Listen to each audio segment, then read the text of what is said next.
Subscribe कीजिए learning pharmacy channel को and bell icon को दबाइए लेटेस्ट फार्मेसी वीडियो सबसे पहले देखने के लिए।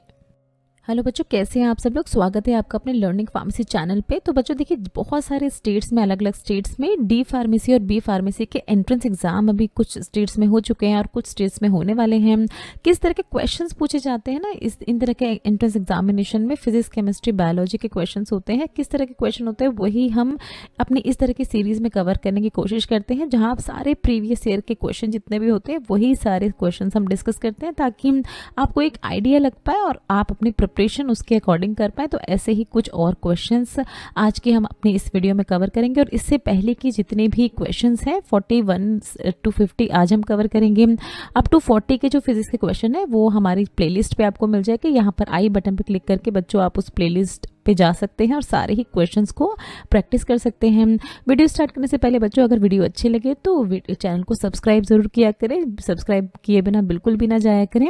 और अपने बारे में थोड़ा सा इंट्रोडक्शन दे दूं तो मेरा नाम स्तुति है, मैं यूएसए में रहती हूँ, रजिस्टर्ड फार्मासिस्ट हूँ और यहाँ से मैं आपके लिए ये सारा ही कंटेंट प्रिपेयर करती हूँ। तो चलिए शुरू करते हैं अपना आज का सेशन। सबसे पहला क्वेश्चन हम देखेंगे अपनी आज की इस वीडियो का। तो पूछ रहे हैं आपसे कि इसमें से कौन सा एक स्ट्रॉन्गेस्ट फोर्स है नेचर का। सबसे स्ट्रॉन्गेस्ट फोर्स के बारे में आपको बताना है बच्चों। Nuclear force, electromagnetic force, weak force या ग्रेविटेशनल फोर्स। आंसर है इसका ऑप्शन ए। न्यूक्लियर फोर्स जो होता है बच्चों वो सबसे ज़्यादा स्ट्रॉन्गेस्ट फोर्स होता है अगर हम अपने पूरे ही एनवायरनमेंट में बात करें। बाकी देखिए, हमारे एनवायरनमेंट में 4 फंडामेंटल टाइप के फोर्स होते हैं। यहाँ पर आप देख रहे हैं 4 फंडामेंटल फोर्सेज होते हैं, जिसमें है nuclear force, electromagnetic force, weak force and gravitational force. तो इन चारों ही फोर्सेस के नाम भी आपको याद होने चाहिए। और इनमें सबसे स्ट्रॉन्गेस्ट फोर्स है न्यूक्लियर फोर्स। न्यूक्लियर फोर्स क्या होता है? ऐसा फोर्स होता है जिसकी वजह से न्यूक्लियस जो होता है किसी भी हर सेल्स में, जैसे कि आपको पता होगा न्यूक्लियस प्रेजेंट होता है, तो न्यूक्लियस इंटैक्ट रहता है। इसी न्यूक्लियर फोर्स की वजह से यहाँ पर आप देख रहे हैं strong attractive force between nucleons in the atomic nucleus that holds the nucleus together. तो इसी फोर्स को कहते हैं हम न्यूक्लियर फोर्स और सबसे ज़्यादा स्ट्रॉन्गेस्ट फोर्स माना जाता है। सबसे ज़्यादा वीक फोर्स कौन सा होता है वो भी हम आने वाली स्लाइड्स में देखते रहेंगे बच्चों। नेक्स्ट क्वेश्चन में पूछ रहे हैं आपसे, देखिए, who is the father of experimental physics. Experimental physics के फादर किन्हें कहा जाता है? ये 4 साइंटिस्ट के बच्चों आपको नाम दिए हैं जो कि बहुत ही फेमस है, अपनी डिफरेंट फील्ड्स के लिए जाने जाते हैं। बट आंसर है इसको क्वेश्चन का ऑप्शन ए। गैलीलियो गैलीली को माना जाता है फादर ऑफ एक्सपेरिमेंटल फिजिक्स। ये जो गैलीलियो गैलीली हैं, देखिए, ये इटालियन फिलोसोफर थे जिन्होंने बहुत ज़्यादा कंट्रीब्यूट किया है फिजिक्स की फील्ड में। अगर हम बात करें एस्ट्रोलॉजी, एस्ट्रोनॉमी की फील्ड में, तो वहाँ पर बहुत ज़्यादा इनको जाना जाता है। और स्पेसिफिकली इन्होंने लॉ ऑफ इनर्शिया पे बहुत काम किया था। लॉ ऑफ इनर्शिया क्या होता है? देखिए, ये न्यूटन का फर्स्ट लॉ ऑफ एनर्जी है। इसमें क्या होता है कि जब भी कोई चीज़ अगर मोशन में है तो वो मोशन में तब तक रहती है जब तक कोई एक्सटर्नल फोर्स उसको रोक नहीं देता, या कोई चीज़ अगर रेस्ट में है तो वो एट रेस्ट पोजीशन पे तब तक रहती है जब तक कोई एक्सटर्नल फोर्स उसे मोशन में नहीं ला देता। तो ये न्यूटन का फर्स्ट लॉ ऑफ एनर्जी है जो कि आपने पढ़ा होगा। तो इस पे इन्होंने काफ़ी ज़्यादा काम किया और इनके लिए, इन सारी ही अचीवमेंट्स के लिए इनको जाना जाता है, गैलीलियो गैलीली को। नेक्स्ट क्वेश्चन में पूछ रहे हैं, देखिए, इसमें से कौन सी ब्रांच है साइंस की ऐसी जो कि डील करती है with nature and natural phenomena पे काम करती है? बायोलॉजी, सोशियोलॉजी, वीरोलॉजी या फिजिक्स? आंसर है बच्चों इसका ऑप्शन डी। फिजिक्स हमारी एक ऐसी ब्रांच है जो कि इस नेचर और नेचुरल फिनोमेना पे बहुत ज़्यादा इसका काम होता है। देखिए, बेसिकली फिजिक्स जब आप पढ़ते हैं तो उसमें क्या पढ़े जाते हैं? फिजिक्स में मैटर पढ़े जाते हैं, कितने अलग अलग तरह के मैटर्स होते हैं, उनमें किन किन तरह की एनर्जीज होती है, उन तरह के मैटर्स में किस तरह की एनर्जी प्रेजेंट होती है, कौन से फंडामेंटल लॉज काम करते हैं इन सारे ही मैटर को, इनकी जो भी बेसिक फॉर्म है उसमें बने रहने के लिए कौन से फंडामेंटल लॉज काम करते हैं। तो इन्हीं सारे प्रिंसिपल पे वर्क करती है फिजिक्स। दैट इज़ वाई इसको बोला जाता है कि ये ऐसी ब्रांच है साइंस की जो कि डील करती है विद नेचर एंड नेचुरल फिनोमेनास पे। नेक्स्ट पूछ रहे हैं बच्चों, देखिए ध्यान से सुनिएगा, बहुत ही इंपॉर्टेंट क्वेश्चन है। Atomic and molecular phenomena are dealt with by. Atomic and molecular phenomena किस में स्टडी की जाती है? इनमें से कौन से तरह के मैकेनिक्स में? Fluid mechanics, Newtonian mechanics, applied mechanics या क्वांटम मैकेनिक्स? आंसर है बच्चों इसका ऑप्शन डी। क्वांटम मैकेनिक्स में ये स्टडी किया जाता है एटॉमिक एंड मॉलिक्यूलर फेनोमेना। ये जो क्वांटम मैकेनिक्स है आजकल बहुत ज़्यादा इस्तेमाल किया जा रहा है, क्योंकि देखिए इसकी मदद से जो स्मॉलेस्ट स्केल पे हमारे मैटर होते हैं, स्मॉलेस्ट स्केल पे छोटे से छोटे जो एनर्जी पार्टिकल्स होते हैं उनको स्टडी किया जाता है इस तरह के क्वांटम मैकेनिक्स या क्वांटम फिजिक्स में, जैसे एटम्स एंड सब एटॉमिक पार्टिकल्स को।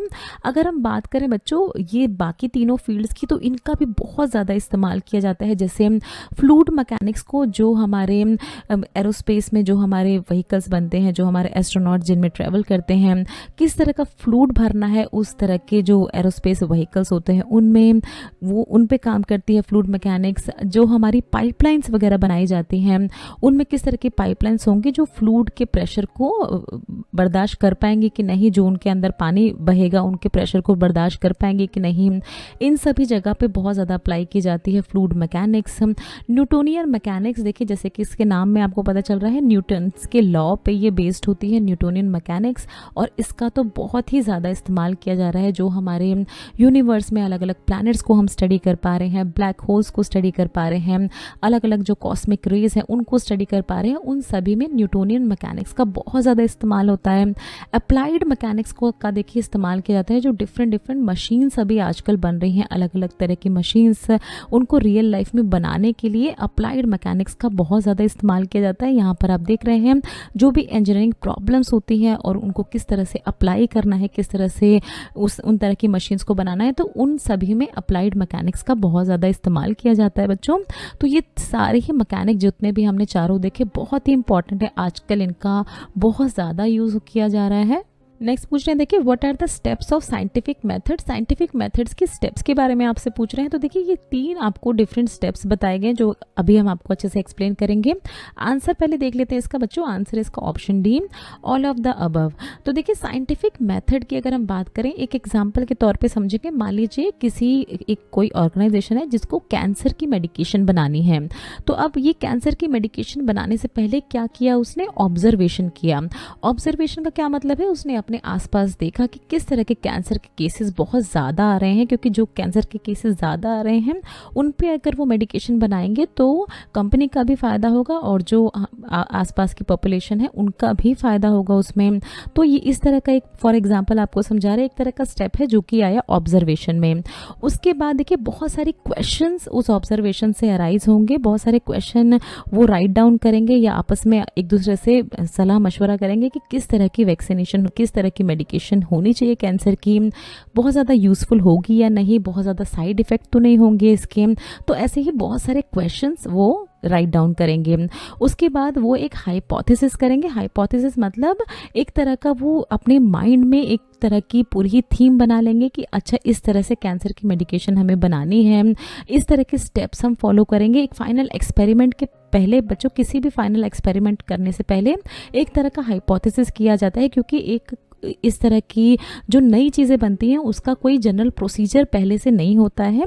तो एक तरह का हाइपोथेसिस माइंड में क्रिएट करके ही एक्सपेरिमेंट में उतरा जाता है। फिर फाइनल देखिए वो एक्सपेरिमेंट कर रहे हैं जो भी उनको मेडिकेशन बनानी है उस पर, और एक्सपेरिमेंट करने के बाद वो कुछ कंक्लूजन तक पहुँचे, मतलब उन्होंने कुछ अपनी इस पूरी स्टडी के दौरान, एक्सपेरिमेंट के दौरान कुछ पॉइंट्स नोट डाउन किए और फाइनली उन कंक्लूजन के बेस पे उन्होंने अपना एक रिजल्ट दिया। तो ये पूरी ही प्रोसेस होती है एक तरह के साइंटिफिक मेथड की, जो भी न्यू डिस्कवरीज होती है उनमें ये सारी ही प्रोसेस को फॉलो किया जाता है। देखिए नेक्स्ट क्वेश्चन में आपसे पूछ रहे हैं, which of the following is the weakest force in the nature. Nature का सबसे वीक फोर्स इसमें से किसे कहा जाता है। तो देखिए बच्चों आंसर इसका ऑप्शन ए, ग्रेविटेशनल फोर्स। अभी हमने देखिए अपनी फर्स्ट स्लाइड पे देखा था स्ट्रॉन्गेस्ट फोर्स किसे कहा जाता है, न्यूक्लियर फोर्स को कहा जाता है। अगर हम मीडियम फोर्स की बात करें तो उसमें आता है हमारा इलेक्ट्रोमैग्नेटिक फोर्स। अब यहाँ पर आप देखिए एक वीक फोर्स का भी एग्जाम्पल देख रहे हैं, तो इससे कंफ्यूज नहीं होना है बच्चों आपको। वीक फोर्स 3rd नंबर पे आता है, और ये जो ग्रेविटेशनल फोर्स है इसको वेरी वीक फोर्स के नाम से भी जाना जाता है। तो ये भी बच्चों आपको अपने माइंड में रखना है। अगर वेरी वीक फोर्स के बारे में भी पूछा जाए तो सबसे वीकेस्ट फोर्स होता है ग्रेविटेशनल फोर्स। नेक्स्ट क्वेश्चन में पूछ रहे हैं, देखिए आइंस्टाइन थ्योरी के अकॉर्डिंग मास एंड एनर्जी किससे रिलेटेड होती हैं। तो ये एक बहुत ही कॉमन इक्वेशन है जो कि बहुत सारे बच्चों को ऑलरेडी पता होगी, E = mc², जो कि आइंस्टाइन ने दी थी ये इक्वेशन। और इस इक्वेशन का बहुत ज़्यादा इस्तेमाल किया जा रहा है। जितनी भी चीज़ें, जितनी भी डिस्कवरीज हुई हैं यूनिवर्स से लेके हमारी जो नॉर्मल रोज़मर्रा की ज़िंदगी में जितनी भी एडवांसमेंट आई है वो सारी ही मोस्टली एडवांसमेंट इस E = mc² की इक्वेशन से ही आई आई है। इसमें देखिए ये इसमें शो हो रहा है कि मास एंड एनर्जी जो है ये इंटरचेंजेबल है और सर्टेन अमाउंट ऑफ मास जो है वो कन्वर्ट किया जा सकता है एनर्जी में एंड वाइसी वर्सा। अब देखिए इस इक्वेशन का इस्तेमाल बहुत सारी अलग अलग जगहों पे किया गया है, जैसे न्यूक्लियर फिजिक्स में एटम बॉम्ब्स को बनाने में किया गया है इसका इस्तेमाल, पार्टिकल फिजिक्स जैसे इलेक्ट्रॉन एंड प्रोटॉन के जो नेचर होते हैं उनको स्टडी करने में इस इक्वेशन ने बहुत ज़्यादा बेनिफिशियल रोल प्ले किया है। एस्ट्रोफिजिक्स की अगर हम बात करें तो हमारे स्टार्स एंड सेलेस्टियल बॉडीज़ को स्टडी करने में इस इक्वेशन ने बहुत ज़्यादा मदद की है। हमारी कॉस्मोलॉजी की अगर हम बात करें तो हमारे पूरे ही यूनिवर्स का स्ट्रक्चर बहुत कुछ हमने जाना है इस इक्वेशन की वजह से। इंजीनियरिंग की अगर बात करें तो रेडिएशन थेरेपी, न्यूक्लियर इंजीनियरिंग जैसी चीज़ों में बहुत ज़्यादा बेनिफिट हुआ है हमें इस इक्वेशन से। तो ये इक्वेशन बच्चों आई होप आपको समझ में आई होगी। E = mc² होती है, बहुत ही बेसिक है। नेक्स्ट क्वेश्चन में पूछ रहे हैं बच्चों, the number of base unit for measuring physical quantities according to SI system. मतलब एसआई सिस्टम के अकॉर्डिंग कितनी ऐसी बेसिक यूनिट्स हैं जिनके थ्रू फिजिकल क्वांटिटीज को मेजर किया जाता है। तो आंसर है बच्चों इसका ऑप्शन डी 7। ये 7 बेसिक यूनिट बच्चों देखिए सबको ही पता होगा, जैसे जो हमारा मास होता है किसी भी चीज़ का उसको हम मेज़र करते हैं किलोग्राम में। फिर आप देख रहे हैं हम टाइम को मेज़र करते हैं किसमें, सेकेंड में मेज़र करते हैं। टेम्परेचर हम केल्विन में मेज़र करते हैं। इसी तरह से इलेक्ट्रिक करंट को हम एम्पेयर में मेज़र करते हैं। किसी भी सब्सटेंस का अगर अमाउंट है तो उसको हम मोल की फॉर्म में हम रिप्रेजेंट करते हैं। अगर ल्यूमिनस इंटेंसिटी है तो उसको हम कैंडेला की फॉर्म में रिप्रेजेंट करते हैं। यहाँ पर आप सबके सिंबल भी देख रहे हैं बच्चों, सिंबल भी पूछे जाते हैं तो इस पर भी ज़रूर ध्यान रखें आप। एंड डिस्टेंस को हम मेज़र करते हैं मीटर की फॉर्म में। तो ये टोटल 7 बेसिक यूनिट्स हैं जिसके थ्रू हम फिजिकल क्वांटिटीज़ को मेज़र करते हैं। नेक्स्ट क्वेश्चन में देखिए सेम आपसे वही पूछ लिया है, आपको यूनिट बताना है मेजरिंग इंटेंसिटी ऑफ लाइट। ये सारे क्वेश्चन बच्चों देखिए प्रीवियस ईयर में आ चुके हैं, इसीलिए हम आपसे ये सारे क्वेश्चंस डिस्कस कर रहे हैं ताकि बेसिक फॉर्म में भी आपको सभी का आंसर पता रहे बच्चों। तो आंसर है इसका ऑप्शन डी।